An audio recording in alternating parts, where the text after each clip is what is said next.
ଯାହାର ନାହିଁ ହାତ ସିଏ ହେଉଛି ଅନାଥର ନାଥ ଶ୍ରୀ ଜଗନ୍ନାଥ।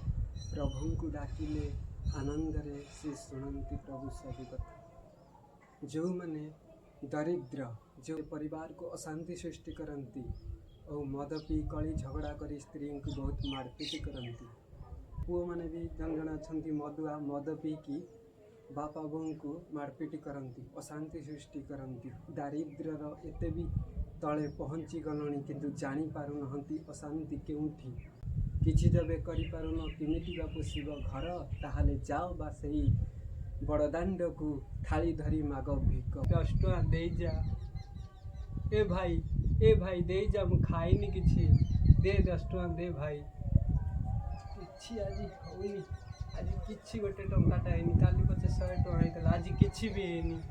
କ'ଣ କରିବି, ଭୋକଟାରେ ପେଟ ମୋର ଜଳୁଛି ବହୁତ ଜୋରେ।